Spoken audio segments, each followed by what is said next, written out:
جو لوگ بچے ہوتے ہیں وہ لوگ دے دیتے ہیں، لڑکا ہے لڑکی جو بھی خرچہ، لیکن حقیقت میں جو شرعی لحاظ سے ہے کہ جو مرا ہے اس کی پراپرٹی سے آپ کفن دفن کریں. تو آپ نے وہ جو 2 میٹر یا 1 میٹر کپڑا مصلی کے لیے نکالا وہ شرعی لحاظ سے غلط ہے.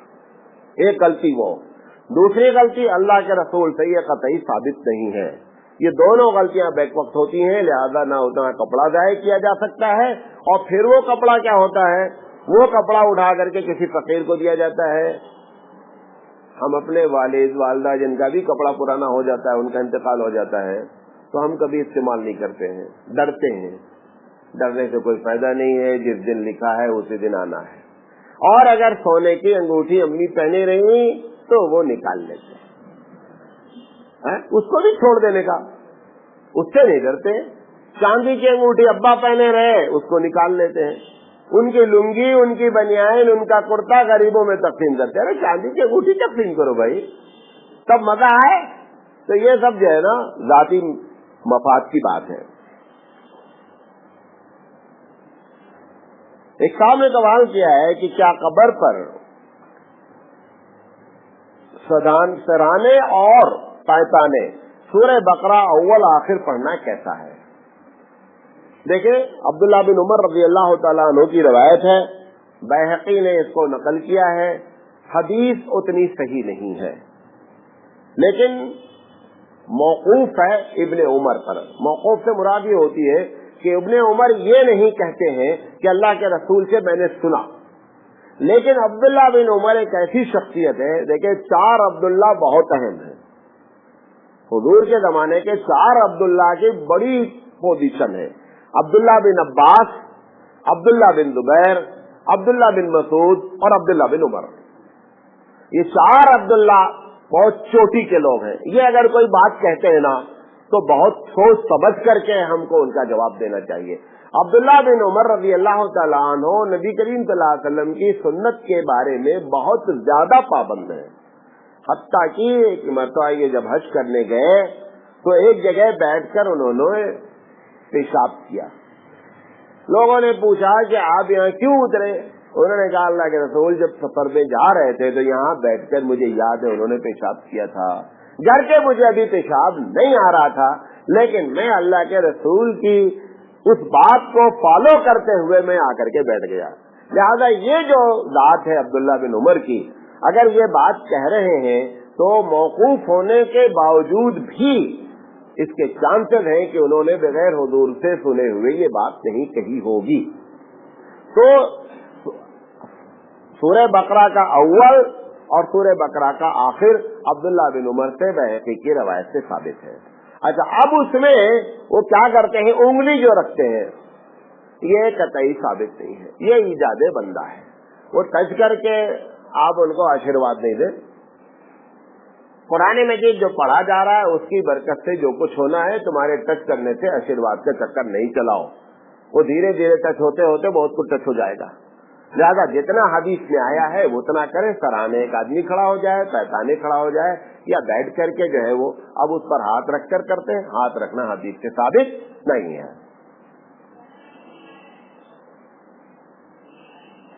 ایک صاحب نے سوال کیا ہے کہ کیا بیوی کو کندھا دے سکتے ہیں؟ دوسرا سوال کیا ہے کیا اس کو دیکھ سکتے ہیں؟ بیوی کو کندھا دینا بھی جائز ہے اور بیوی کو دیکھا بھی جا سکتا ہے. امام اعظم علیہ الرحمہ کے نزدیک یہ ہے کہ جب بیوی مر جاتی ہے تو نکاح ٹوٹ جاتا ہے. جب نکاح ٹوٹ جاتا ہے اس بنیاد پر اس کو چھوا نہیں جا سکتا، لیکن دیکھنے میں کوئی بات نہیں ہے. امام شافعی علیہ الرحمہ کے نزدیک چھوا بھی جا سکتا ہے، نہلایا بھی جا سکتا ہے. امام اعظم کے نزدیک چھوا نہیں جا سکتا ہے، کندھا بھی دیا جا سکتا ہے، اور اگر کپڑا بیچ میں حائل ہے تو چھوا بھی جا سکتا ہے.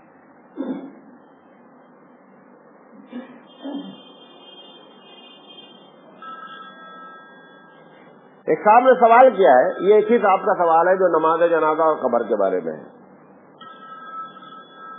لکھا ہے کہ قبر کو بیچ میں کچی رکھتے ہوئے، غور سے سنیے گا، یہ آپ کے قبرستان پورا ہی ہو رہا ہے، قبر کو بیچ میں کچی رکھتے ہوئے اطراف میں پتھر لگانا اور سرانے سنگ مرمر وغیرہ پر لکھ کر کے لگانا، کیا ایسا کرنا حدیث سے ثابت ہے؟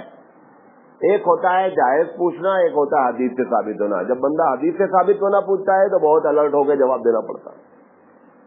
حدیث میں اس کے خلاف آیا ہے. مسلم شریف کی روایت ہے، اللہ کے رسول صلی اللہ علیہ وسلم فرماتے ہیں نہا رسول اللہ صلی اللہ علیہ وسلم ان تجسیس القبور، قبروں کو پکا کرنے کے بارے میں آپ نے منع فرمایا. پھر آپ نے فرمایا وَأَن يَكْتُبَ عَلَيْهَا، اور اس کے اوپر لکھنے سے منع فرمایا. پھر آپ نے فرمایا وَأَن يَبْنَ عَلَيْهَا، اور اس کے اوپر گنبد وغیرہ یا کوئی تعمیر کرنا. یہ تینوں چیز سے اللہ کے رسول نے منع فرمایا ہے. یہ جتنی خبریں آپ دیکھ رہے ساری کی ساری اللہ کے رسول کے مخالفت کی علامت ہے. قبر کو زندہ کرنا ہمارے یہاں جائز ہی نہیں ہے. قبر ختم ہو جائے، کیونکہ اگر ہر آدمی قبر لے گا تو 6x3 کی قبر ہوتی ہے. 18 اسکوائر فٹ مرنے کے بعد بھی ہمارا قبضہ رہے گا. اب 18 اسکوائر فٹ اگر ہر آدمی قبضہ کرتا رہا تو قیامت تک نتیجہ نکلے گا گھر کہاں بناتے، قبرستان ہی قبرستان ہو جائیں گے. لہذا اللہ کے رسول نے فرمایا کہ قبروں کو زندہ نہیں کرو. اور پھر دوسری حدیث ہے، آپ نے فرمایا کہ ایک ایک قبر سے 70 مردے اٹھیں گے. اور آپ کو بتا چکا ہوں 70 سے مراد 70 ہی نہیں ہوتے ہیں، یہ محاورہ ہے عربی کا. تو اگر ایک قبر ہمیشہ ہمیں زندہ رکھی جائے گی تو 70 کہاں سے اٹھیں گے؟ لہذا قبروں کو زندہ کرنے کی فکر نہیں کریں. اسی لیے اللہ تعالیٰ کیا کرتا ہے، وہ باڈی کو مٹی میں ملا دیتا. جہاں سے ہمیں آئے ہیں وہی جانے کا ہے. کتنا خراب لگتا نہیں. ایک صاحب نے سوال کیا ہے کہ بغیر صحبت یا بیوی سے ملے ہوئے ولیمہ صحیح ہوتا ہے؟ ہمارے دوست کہہ رہے ہیں کہ صحبت لازم ہے. دیکھو تمہارے دوست کہہ رہے ہیں شریعت نہیں کہتی، دوست کہہ رہے ہیں ٹھیک ہے. شریعت کے لحاظ سے ولیمہ نکاح کے لیے شرط، نکاح ہو گیا ولیمہ ہو سکتا ہے، چاہے بیوی سے ملا ہو اور چاہے نہیں ملا ہو. صحبت ہونا تو درکنار ہے، ملاقات بھی ضروری نہیں ہے. اچھا وہ حضرت جنہوں نے سوال کیا ہے ان کے دوست کو میں جواب دینا چاہتا ہوں. مثال کے طور پر دوسرے دن بیوی کو پیریڈ ہے، اب ایک ہفتہ تمہیں نہیں مل سکتے تو ولیمہ تو تمہیں کارڈ چھپا چکے ہیں. اب کیا کرتے، کتنے ولیمہ کرتے، لمبا ولیمہ چلا جائے گا. لہذا اپنی مرضی سے شریعت میں ایسے فتاوے نہیں جاری فرمائیں. جزاک اللہ. پچھلے ہفتے ایک سوال رہ گیا تھا کہ یہ سوال پچھلے ہفتے والا ہے کہ نماز کن وقتوں میں مکروہ ہے، نفل نماز. اس کو سمجھ لیں، نماز مکروہ ہونے کے لیے ہمارے پاس 9 جگہ ہیں. کتنی جگہ ہیں؟ کون سی نماز؟ فرض نہیں، نفل. فرض کے لیے الگ سے بات کریں گے، نفل کے لیے الگ سے بات کر رہے ہیں. نمبر 1، جب امام خطبے کے لیے نکل چکا اب نفل پڑھنا مکروہ ہے. خطبہ چاہے عید کا دے، خطبہ چاہے جمعہ کا دے، اور خطبہ چاہے نکاح کا دے. خطبے کے لیے اگر وہ کھڑا ہو گیا، خطبہ سے مراد مولانا سراج کی تقریر نہیں ہے نکاح کی، وہ امام صاحب جو خطبہ شروع کرتے ہیں جس میں 3 آیتوں کی تلاوت کی جاتی ہے، وہ خطبہ اگر شروع ہو گیا ہے اور مسجد میں کوئی موجود ہے یا کہیں بھی موجود ہے تو نفل کی نیت نہیں کر سکتا. نمبر 1. نمبر 2، فجر کی نماز کے بعد سے سورج نکلنے تک کوئی نفل نہ، ہم دیکھیں فرض کی بات نہیں کر رہے ہیں، نوٹ کریں اس کو، ہم نفل کی بات کر رہے ہیں. نمبر 3، جب امام نے تکبیر شروع کر دی، امام نے اللہ اکبر شروع کر دیا، آپ نیت باندھے ہوئے ہیں یا نیت باندھنے جا رہے ہیں، باندھنا تو جائز ہی نہیں ہے. اگر کوئی بندہ باندھے ہوئے ہے تو ہمارے یہاں 2 فتویٰ ہے. 4 کی نیت باندھا ہے آپ نے اور ابھی 1 رکعت بھی نہیں پڑھی، پہلی رکعت کا رکوع سجدہ بھی نہیں کیا ہے، نماز آپ توڑ دیں، فرض میں شامل ہو جائیں. اور اگر 1 رکعت پڑھ چکے ہیں تو دوسری کمپلیٹ کر لیں، سلام پھیر لیں، اور نماز کے بعد 2 رکعت آپ کو اور پڑھنا پڑے گا کیونکہ 4 کی نیت کر چکے تھے. ٹھیک ہے. اور اگر 2 کی نیت تھی اور ادھر سے کیا کہتے ہیں خطبہ شروع ہو گیا، نماز شروع ہو گئی، تو اگر 1 رکعت نہیں پڑھی ہے تو نماز توڑ کر کے شامل ہو جائیں. اگر 1 پڑھی ہے تو دوسری رکعت کیا کر لیں، کمپلیٹ کر لیں. ٹھیک ہے. اچھا